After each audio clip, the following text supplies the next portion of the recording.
आज हम बौद्ध धर्म से संबंधित सारे PYQ लगाएंगे और जो भी जितने भी इम्पोर्टेंट PYQ हैं सब इस वीडियो में देखेंगे।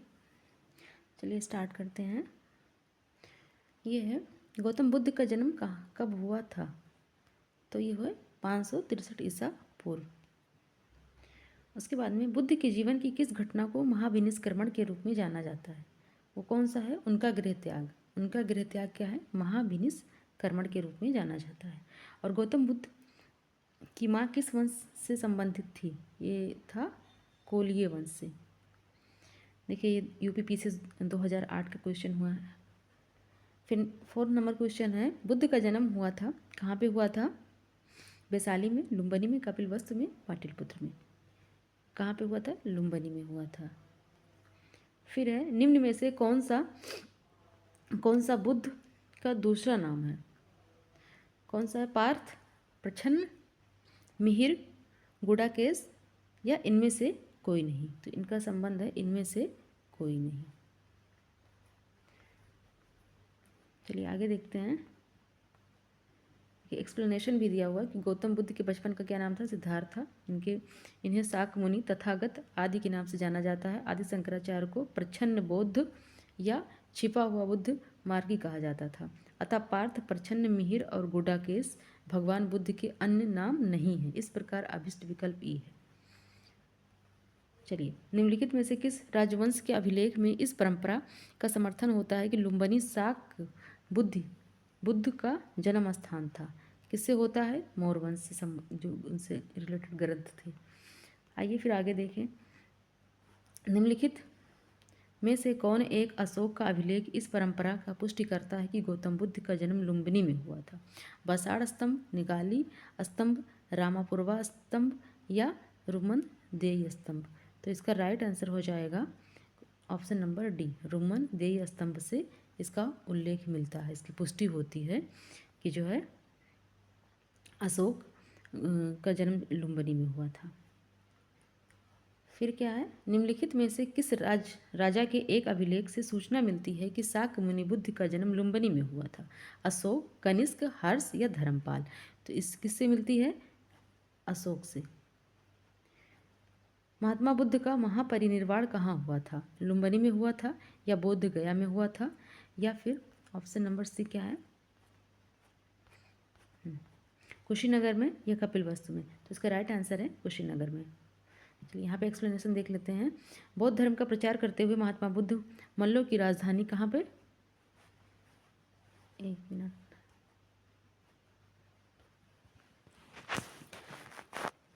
दस नंबर क्वेश्चन है, गौतम बुद्ध का महापरिनिब्बन जिस राज्य में हुआ था वह है, वो कौन सा है? अंग, मगध, मल्ल या वश? तो इसका राइट आंसर है मल्ल में हुआ था। फिर है महात्मा बुद्ध का महापरिनिर्वाण किसके गणतंत्र में हुआ था? वही सेम क्वेश्चन है मल्लों के। UPPCS मेंस 2005 का क्वेश्चन है। फिर है गौतम बुद्ध ने किस स्थान पर निर्वाण प्राप्त किया था? कहाँ पे किया था? कुशीनारा में किया था।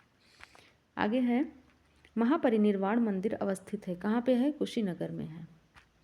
फिर ये क्वेश्चन देखिए IAS में 2014 और 15 दोनों में सेम रिपीट हुआ है। तो निम्नलिखित राज्यों में से किनका संबंध बुद्ध के जीवन से था? अवंती का, गंधार का, कौशल का या मगध का? तो किसका था? कौशल का था और मगध का था। गंधार और अवंती से संबंधित नहीं था। आगे है गौतम बुद्ध द्वारा अपने धर्म में दीक्षित किया जाने वाला अंतिम व्यक्ति निम्नलिखित में से कौन था? आनंद, सारिपुत्र और मोगलान या सुभद्र? तो कौन थे? सुभद्र जो थे वो अंतिम व्यक्ति थे जिसने गौतम बुद्ध को जिसको दीक्षा दिया था। और बुद्ध द्वारा रूपांतरित निम्न व्यक्तियों में से कौन सा अंतिम था? वही सेम क्वेश्चन सुभद्र। देखिए आरो का 2016 में आया हुआ है ये। और बुद्ध ने अपने जीवन की अंतिम वर्षा ऋतु कहाँ बिताई थी? कहाँ भी बिताई थी? वैशाली में बिताई थी। आगे है निम्नलिखित में से कौन सा बौद्ध मत में निर्वाण की अवधारणा सर्वश्रेष्ठ व्याख्या करता है? त्रिसरा रूपी अग्नि का समन, स्वयं की पूर्णता, अस्तित्वहीनता, परमानंद एवं विश्राम की स्थिति, धारणातीत मानसिक अवस्था। तो ये देखिए IAS प्री 2013 का क्वेश्चन है। तो इसका राइट आंसर क्या है? ऑप्शन नंबर ए, त्रिसरा रूपी अग्नि का समन। ये बौद्ध मत निर्वाण की अवधारणा का सर्वश्रेष्ठ व्याख्या करता है। आगे है, बौद्ध धर्म किससे किसे ज्ञान प्राप्त हुई थी? बोध गया में किसे ज्ञान की प्राप्त हुई थी? तो किसी प्राप्त हुई थी? Parshvanath Swami. Option number D. Alara Kalama कौन थे? कौन थे? ये बुद्ध के एक गुरु थे।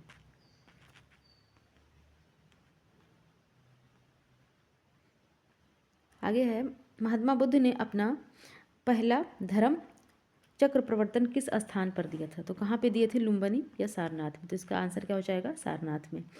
फिर बुद्ध ने अपना पहला उपदेश कहाँ दिया था? वही सेम क्वेश्चन रिपीटेड है झारखंड PCS में, सारनाथ में। फिर है, सारनाथ में अपना प्रथम प्रवचन किसने दिया था? महात्मा बुद्ध ने। देखिए PCS 1993 क्वेश्चन है। गौतम बुद्ध अपना प्रथम उपदेश कहाँ दिए थे? कहाँ पे दिए थे? सारनाथ में। बार बार वही रिपीट हुआ है। ग्रंथों में उल्लेखित धर्म चक्र प्रवर्तन है, क्या है? उनका बुद्ध यानी बुद्ध का दर्शन है, सारनाथ में दिया गया उनका प्रथम उपदेश। यही राइट आंसर है। फिर है, धर्म चक्र परिवर्तन किया गया था, कहाँ पे किया गया था? सारनाथ में। चलिए, फिर है, बुद्ध ने सर्वाधिक उपदेश दिए थे। देखिए पहला उपदेश तो सारनाथ में दिया था, लेकिन जो है सर्वाधिक कहाँ पे दिए थे? वो श्रावस्ती में दिए थे। फिर है, बुद्ध कौशाम्बी किसके राज्यकाल में आए थे? किसके राज्यकाल में आए थे? उदयन के काल में आए थे। आइए आगे देखते हैं। बुद्ध की मृत्यु के पश्चात प्रथम बौद्ध संगीत की अध्यक्षता की गई थी, किसके द्वारा की गई थी? महाकश्यप के द्वारा।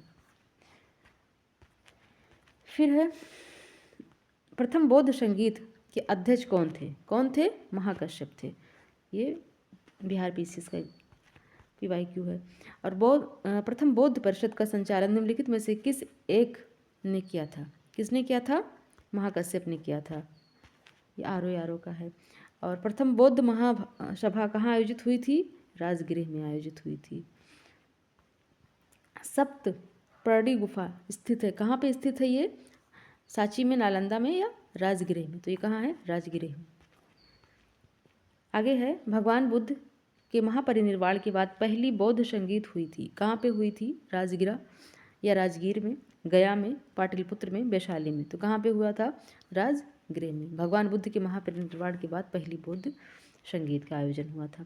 कश्मीर में कनिष्क के शासनकाल में जो बौद्ध संगीत आयोजित हुई थी उसकी अध्यक्षता निम्नलिखित में से किसने की थी? किसने की थी? पासवर ने, नागार्जुन ने या शूद्रक ने? किसने की थी? वासुमित्र ने की थी। देखिए IAS 2001 का क्वेश्चन है।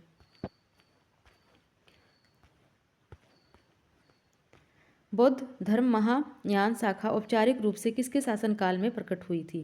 तो किसके? कनिष्क के शासनकाल में। कनिष्क शासनकाल में बौद्ध सभा किस नगर में आयोजित की गई थी? कहाँ पे की गई थी? कश्मीर में आयोजित की गई थी। फिर है, किस शासक काल में चतुर्थ बौद्ध संगीत का आयोजन कश्मीर में हुआ था? कनिष्क में। देखिए ये सब IAS का क्वेश्चन है, 2001 में राजस्थान PCS का क्वेश्चन है। चतुर्थ बौद्ध संगीत परिषद हुई थी, कहाँ पे हुई थी?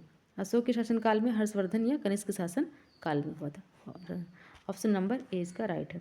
और इनमें से किस शासनकाल में चतुर्थ बौद्ध संगीत का आयोजन की गई थी? वही सेम क्वेश्चन, किसके? कनिष्क के समय में।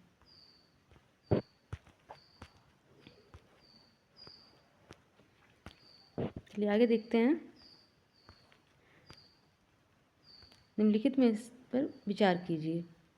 और बुद्ध में देवत्व रोपण, बोधिसत्व के पथ पर चलना और मूर्ति उपासना तथा अनुष्ठान, उपयुक्त में से कौन सी विशेषताएं महायान बौद्ध मत की हैं? तो कौन सी हैं? उपरोक्त तीनों। बौद्ध के देवत्वरोपण, उसके बाद में बोधिसत्व के पथ पर चलना, मूर्ति उपासना तथा अनुष्ठान। ये जो बौद्ध धर्म हीनयान और महायान 2 संप्रदायों में बट गया था, तो ये महायान की विशेषताएं हैं। आगे है, निम्नलिखित में 4 स्थानों में हुई बौद्ध संगीतों का सही कालक्रम के रूप में इसको लगाना है। तो सबसे पहले कहाँ हुआ था? कुंडलवन में, नहीं राजगिरी में हुआ था। उसके बाद में फिर वैशाली में हुआ था, उसके बाद में फिर पाटलिपुत्र में हुआ था, और लास्ट में कहाँ पे हुआ था? कुंडलवन में हुआ था।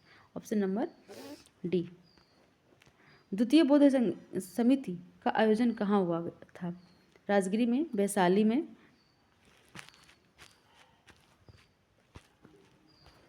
या पाटलिपुत्र में, या काशी में? तो क्या होगा? वैशाली में।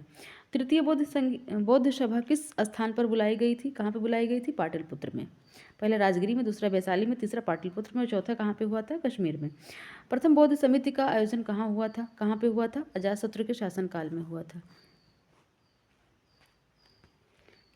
किसने किया था? अजातशत्रु ने किया था। निम्नलिखित में से किस नगर में प्रथम बौद्ध सभा आयोजित की गई थी? कहाँ पे की गई थी? नालंदा, गया, राजगिर? तो कहाँ पे था? ये राजगीर में था। निम्नलिखित में से किस शासनकाल ने द्वितीय बौद्ध सभा का आयोजन किया था? किसने किया था? अजातशत्रु, काला अशोक, आनंद, या अशोक? तो ये हो जाएगा काला अशोक। फिर है निम्न का सही मिलान करें। बौद्ध परिषद और अध्यक्ष। प्रथम बौद्ध परिषद किसके उसमें हुआ था? महाकश्यप में। द्वितीय बौद्ध परिषद, एक्सप्लेनेशन देख लेते हैं, इसका हो जाएगा यहाँ पे, ये प्रथम महाकश्यप, द्वितीय सबकामी, तृतीय मोगाली पुत्र तिस, और चतुर्थ वासुमित्र। तो प्रथम महाकश्यप, दूसरा सबकामी या शुभकामी, तृतीय क्या है? मोगली पुत्र तिस और वासुमित्र। इसका ऑप्शन नंबर हो जाएगा डी, राइट आंसर। फिर है बौद्ध के जीवन में 4 महत्वपूर्ण घटनाएं और उनके संबंध 4 स्थानों के नीचे उल्लेख हैं। यह 2 स्तंभ फर्स्ट एवं सेकंड के अंकित है और आपको इनका सुमेलन करना है। चलिए सुमेल करते हैं। जन्म कहाँ पे हुआ था? कुशीनगर में नहीं, लुम्बिनी में। कहाँ पे? लुम्बिनी में। और ज्ञान की प्राप्ति कहाँ हुई? सारनाथ में। प्रथम वचन कहाँ पे हुआ? ज्ञान की प्राप्ति हुई बोध गया में, प्रथम वचन दिए सारनाथ में, और निधन कहाँ पे हुआ था? कुशीनगर में हुआ था। तो इसका हो जाएगा ऑप्शन नंबर सी। भारतीय कला में बुद्ध के जीवन की किस घटना का चित्रण मृग सहित चक्र द्वारा हुआ है? कौन सा है वो? महाभिनिष्क्रमण, संबोधि, प्रथम उपदेश, निर्वाण। तो इसका राइट आंसर हो जाएगा प्रथम उपदेश।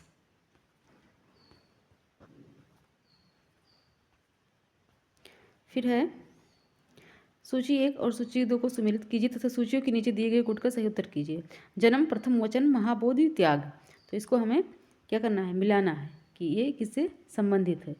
तो हम कैसे मिलाएंगे? ये जन्म का मतलब क्या था? कमल, यानी ए का 4 और प्रथम वचन ये हो जाएगा धर्मचक्र प्रवर्तन। महाबोधि का हो जाएगा बोधि वृक्ष, और त्याग मतलब क्या हो जाएगा? घोड़ा। वो अपना घोड़ा लेके चल दिए थे। फिर क्या होगा? जन्म चिन्ह, और दूसरा सूची 1 और सूची। तो इसका देखिए, इसमें एक्सप्लेनेशन भी देख लीजिए। जन्म कमल, प्रथम प्रवचन धर्मचक्र प्रवर्तन, महाबोधि बोधि वृक्ष, और गृह त्याग घोड़ा। फिर आगे है कर्मापा लामा तिब्बत बुद्ध संप्रदाय किस वर्ग का है? किसका है?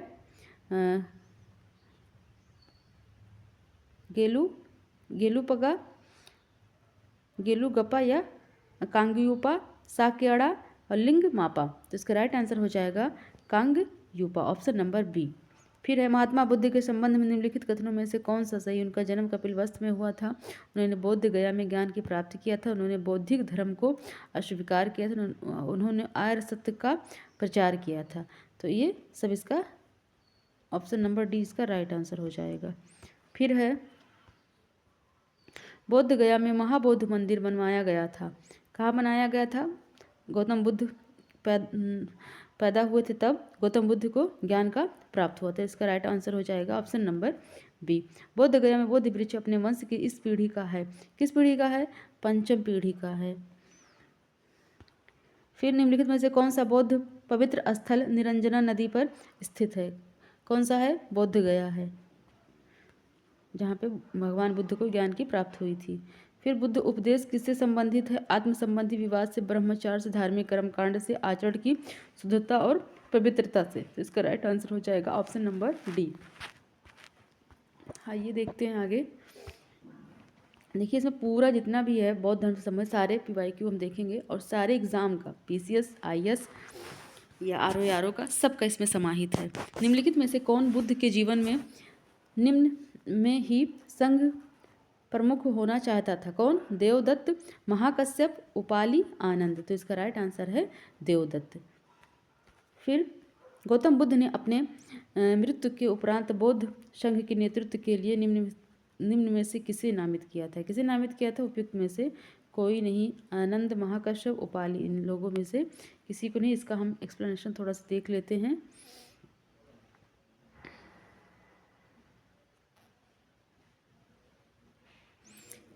स्पष्ट है कि बौद्ध ने अपने मृत्यु के उपरांत बौद्ध संघ के नेतृत्व के लिए किसी को नामित नहीं किया था, बल्कि अपने उपदेशों, धर्म एवं विनय को ही मार्गदर्शन बताया था। चलिए, अष्टांग मार्ग की संकल्पना अंग है। क्या है? दीप वंश की विषय वस्तु का, दिव्यावंदन का विषय वस्तु का, महापरिनिब्बान की विषय वस्तु का, या धर्म चक्र प्रवर्तन की विषय वस्तु का। तो इसका राइट आंसर हो जाएगा बी। फिर है गौतम बुद्ध के बारे में निम्न में से क्या सत्य है? वे कर्म में विश्वास करते थे, आत्मा का शरीर में परिवर्तन मानते थे, निर्वाण प्राप्ति में विश्वास करते थे, ईश्वर की सत्ता में विश्वास करते थे। तो इसका ऑप्शन हो जाएगा, देखिए ये 1 और 3 सही है, जो किसी विकल्प में नहीं है, मतलब इसका ऑप्शन ही सही नहीं है। और बौद्ध संघ में भिक्षु के रूप में स्त्रियों में प्रवेश की अनुमति बौद्ध द्वारा दी गई थी वैशाली में। देखिए UPPC 2010 का क्वेश्चन है। त्रिपिटक क्या है? गांधी के 3 बंदर, ब्रह्मा विष्णु महेश, महापरिनिर्वाण में 3 नगीने, या बुद्ध के उपदेशों का संग्रह। तो ये इसका राइट आंसर हो जाएगा बुद्ध के उपदेशों का संग्रह। त्रिपिटक ग्रंथ किस धर्म से संबंधित है? किससे संबंधित है? बौद्ध धर्म से। आइए आगे देखते हैं। त्रिपिटक किसकी धार्मिक पुस्तक है? किसकी है? बौद्ध की है। त्रिपिटक निम्नलिखित में से किससे संबंधित है? बौद्धों से। देखिए वही सेम रिपीटेड क्वेश्चन। निम्नलिखित में से कौन बौद्ध ग्रंथ संघ जीवन के नियम प्राप्त होते हैं? कौन से है? विनय पिटक से। याद कर लीजिएगा, जो उनका संघ था उसके जो रूल रेगुलेशन थे वो विनय पिटक में उसका बारे में वर्णन किया गया। यमक बुद्ध पिटक से संबंधित है। किससे संबंधित है? अधिम्म से, अभिधम्म पिटक से। आगे है, निम्न में से किस बौद्ध साहित्य में महात्मा बुद्ध के नैतिक एवं सिद्धांत से संबंधित प्रवचन संकलित है? किसमें है? विनय पिटक में, जातक कथाएं में, या अभिधम्म पिटक में, या सूत्र पिटक में? तो किसमें है? सूत्र पिटक में उनकी नैतिक सिद्धांत वर्णन किया गया है सूत्र पिटक में। चलिए आगे देखते हैं। बौद्ध धर्म में 3 रत्न का क्या अभिप्राय है? क्या अभिप्राय है? बुद्ध, धम्म और संघ। बुद्ध, धम्म और संघ, ये क्या है? 3 रत्न हैं। बौद्ध धर्म के विशेषता के संबंध में निम्नलिखित कथनों पर विचार कीजिए। बौद्ध दर्शन का बीज गौतम बुद्ध की शिक्षाओं से ही मिलता है, और बुद्ध ने हमेशा दार्शनिक समस्याओं में उलझने के बजाय मानवीय कष्टों से मुक्त के लिए नैतिक जीवन जीने पर जोर दिया। तो इसका क्या हो जाएगा? ए और 2 दोनों सही है। नैतिकता पर उन्होंने ज़्यादा बल दिया था। प्राचीन भारत में बौद्ध मठों में प्रवन नामक समारोह आयोजित किया जाता था, जो क्या है? देखिए स्टेटमेंट इसके बहुत बड़े बड़े हैं। ये IS 2000 का क्वेश्चन है। तो इसमें है, वर्षा ऋतु के दौरान मठों में प्रवास के समय भिक्षुओं द्वारा किए गए अपराधों को स्वीकारोक्ति का अवसर होता था। उसे क्या कहा जाता था? पौरन नामक समारोह आयोजित किया जाता था। यानी वर्षा ऋतु के दौरान मठों के प्रवास के समय भिक्षुओं द्वारा किए गए अपराधों को स्वीकारोक्ति के अवसर होता था। इसका ऑप्शन नंबर बी राइट है। चलिए आगे देखते हैं। अशोकाराम विहार निम्न में से किस स्थान पर स्थित था? कहाँ पे था? वैशाली में, पाटलिपुत्र में, कौशाम्बी में, श्रावस्ती में। तो कहाँ पे था? ये पाटलिपुत्र में था। चलिए आगे है, विश्व का सबसे ऊंचा कहा जाने वाला विश्व शांति स्तूप बिहार में कहाँ पे है? ये कहाँ पे है? राजगीर में है। फिर है, बुद्ध की 80 फुट की प्रतिमा, 80 फुट की प्रतिमा बड़ी प्रतिमा जो बोध गया में है, निर्मित की गई थी जापानियों के द्वारा। किसके द्वारा? जापानियों के द्वारा निर्मित की गई थी, जो बोध गया में है 80 फुट की बड़ी प्रतिमा। सर्वप्रथम स्तूप शब्द कहाँ मिलता है? कहाँ मिलता है? ऋग्वेद में। आइए आगे देखते हैं। वह स्तूप स्थल जिसका संबंध भगवान बुद्ध के जीवन की किसी घटना से नहीं रहा है वो कौन सा? सारनाथ, साची, बोध गया, कुशीनगर। तो कौन सा होगा? साची। प्राचीन भारत के संदर्भ में निम्नलिखित कथनों पर विचार कीजिए। स्तूप की संकल्पना मूलतः बौद्ध संकल्पना है। स्तूप आमतौर पर अवशेषों का निक्षेपागार होता है। बौद्ध परंपरा में स्तूप एक संकल्प आप अर्पित या स्मारक संरचना होती है। तो इसका क्या हो जाएगा? केवल 2 सही है, यानी 1 और 2। नहीं, 1 नहीं सही है, सॉरी। स्तूप की संकल्पना मूलतः बौद्ध संकल्पना है, ये चीज़ें गलत है। एक्सप्लेनेशन में यहाँ पे पढ़ लेते हैं। स्तूप की संकल्पना बौद्ध से पूर्व की है। स्तूप शब्द का उल्लेख ऋग्वेद, अर्थवेद और वाजसनेयी संहिता, तैत्तिरीय संहिता आदि ग्रंथ से में मिलता है। और कथन 1 सही नहीं है। स्तूप आमतौर पर अवशेषों का निक्षेपागार होता है जिसमें मृतकों के अवशेष एवं राख को रखा जाता है। मोक्ष प्राप्ति के उद्देश्य से भगवान की पूजा करने के सामान्य जन का गहरी अवस्था के परिणाम स्वरूप स्तूप ने आगे चलकर अपना संकल्प अर्पित संरचना स्वरूप प्राप्त किया है। चलिए फिर आगे देखते हैं। निम्नलिखित स्तूपों में से सही तैथिक कर्म या कालकर्म में उनको करना है। भरहुत, साची या अमरावती। तो इसका जो है ऑप्शन जितने दिए हैं उसमें सही नहीं है। आइए हम एक्सप्लेनेशन देख लेते हैं। देखिए, भरहुत एवं साची स्तूप का स्थापना मौर्य शासक अशोक के शासनकाल में हुई थी और धमेक स्तूप का संरचना निर्माण मूलतः अशोक के शासनकाल में हुई थी। उसके बाद में जिसे गुप्त काल 500 में प्रतिस्थापित कर वर्तमान स्तूप बना। अमरावती स्तूप का निर्माण सातवाहन के काल में हुआ था और भरहुत, साची एवं धमेक स्तूप के निर्माण क्रम निर्धारित करना संभव नहीं है। अनात्मवाद सिद्धांत है, किससे संबंधित है? वेदांत से, बौद्ध से। तो ये इसका राइट आंसर हो जाएगा बौद्ध दर्शन का है अनात्मवाद। आइए आगे देखते हैं। संसार अस्थिर और शैक्षणिक है का निम्न में से किसका संबंध है? किसका है? बौद्ध का। फिर है निम्नलिखित में से किस एशिया के ज्योतिपुंज के तौर पर जाना जाता है? बहुत इंपॉर्टेंट क्वेश्चन इसको है भगवान बुद्ध को, गौतम बुद्ध को। आइए आगे देखते हैं। निम्नलिखित में से किसे एशिया का ज्योतिपुंज के नाम से जाना जाता है? देखिए बहुत बार बार पूछा। उत्तराखंड का है या उत्तरांचल का है? 2005 का। भगवान बुद्ध को इसका राइट आंसर। 9 बौद्धवाद के प्रतिपादक कौन थे? कौन थे? अम्बेडकर। इसका राइट आंसर हो जाएगा अम्बेडकर। और क्षणिकवाद का प्रतिपादन किसने किया था? किसने किया था? बुद्ध ने किया था। फिर है भारत में सांस्कृतिक इतिहास के संदर्भ में पारमिता शब्द का सही विवरण निम्नलिखित में से कौन सा है? सूत्र पद्धति में लिखे प्राचीन धर्मशास्त्र पाठ का, या वेदों के प्राधिकार के अस्वीकार करने वाले दार्शनिक संप्रदाय, या परिपूर्णताएं जिनकी प्राप्ति से बोधिसत्व पथ प्रशस्त हुआ। और डी ऑप्शन क्या है? आरंभिक मध्यकालीन दक्षिण भारत की शक्तिशाली व्यापारी श्रेणियाँ। तो इसका राइट आंसर हो जाएगा ऑप्शन नंबर सी, जो है परिपूर्णताएं जिनकी प्राप्ति से बोधिसत्व पथ प्रशस्त हुआ, उसे क्या कहते हैं? परिमिता शब्द से उसे जाना जाता है। और बौद्ध धर्म के महायान और हीनयान संप्रदायों में सर्वाधिक मौलिक अंतर का निम्नलिखित में से कौन सा है? कौन सा है? देवी देवता की पूजा। ये दोनों में कॉमन है। कॉमन नहीं मतलब डिफरेंस है यही, इसी का। हीनयान में बुद्ध को एक महापुरुष माना जाता है, जबकि महायानों में उन्हें देवता माना गया है, उनकी पूजा की जाने लगी। और गौतम बुद्ध को एक देवता का स्थान किस राजा के युग में प्राप्त हुआ था? किसमें प्राप्त हुआ था? कनिष्क। चलिए आगे देखते हैं। भारत के पहले जिस मानव प्रतिमाओं को पूजा गया वह थी, किसकी थी? बुद्ध की थी। और देश के निम्न में से किसने मूर्ति पूजा की नींव रखी थी? किसने रखी थी? बौद्ध धर्म ने रखी। आगे है गंधार शैली की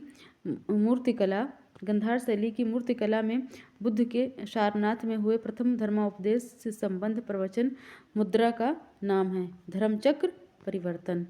और फिर है बुद्ध की खड़ी प्रतिमा निम्न में से किस काल में बनाई गई थी? किस? गुप्त काल में, कुषाण काल में, मौर्य काल में, गुप्तोत्तर काल में। तो इसका राइट आंसर हो जाएगा कुषाण काल में।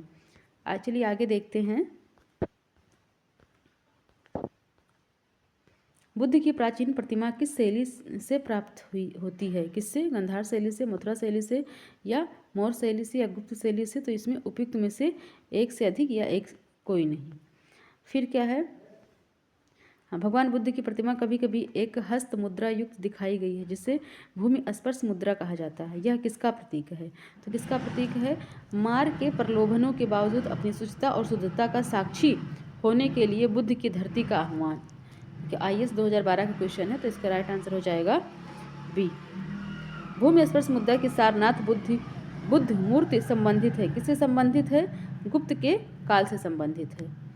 आइए आगे देखते हैं। सारनाथ की भूमि स्पर्श मुद्रा वाली बुद्ध की प्रतिमा कालांकित है, किससे है? गुप्त काल से संबंधित। फिर चलिए आगे है, भारत के सांस्कृतिक इतिहास के संदर्भ में निम्नलिखित युग्मों पर विचार कीजिए। परिवारजक, श्रमण, उपासक। तो इसका क्या हो जाएगा? ऑप्शन नंबर बी, केवल 1 और 3 सही है। परिवारजक मतलब परित्यागी या भ्रमणकारी। उसके बाद में श्रमण उच्च पद प्राप्त पुजारी, ये गलत हो जाएगा। उपासक बौद्ध धर्म का साधारण अनुगामी, यानी 1 और 3 सही है। चलिए आगे देखते हैं। श्रमण का होगा भिक्षु और साधु, उपासक का बौद्ध धर्म का साधारण अनुगामी। निम्न में से कौन शासक बौद्ध मत के विस्तार में योगदान नहीं दिया? किसने नहीं दिया? हर्षवर्धन ने, कनिष्क ने, अशोक ने, किसने? पुष्यमित्र शुंग ने, यानी ऑप्शन नंबर डी इसका राइट हो जाएगा। फिर 100 नंबर क्वेश्चन है, निम्नलिखित वक्तव्यों पर विचार करें और नीचे दिए गए कोट से सही उत्तर चुनें। कुशीनगर मल्ल गणराज्य की राजधानी थी। महात्मा बुद्ध का महापरिनिर्वाण कुशीनगर में हुआ था। तो इसका क्या हो जाएगा? ये ए और 2 दोनों सही है और आर ए की सही व्याख्या नहीं कर रहा है। चलिए यहाँ पे हम जो है 100 क्वेश्चन देखते हैं और तब देख चुके हैं जितने भी इम्पोर्टेंट थे बौद्ध धर्म से संबंधित। PYQ, PCS हो गया, ARO हो गया, सबको हमने देखा। 1-2 बार प्रैक्टिस करिए, सारे क्वेश्चन इसी से बन जाएंगे। चलिए, थैंक यू सो मच।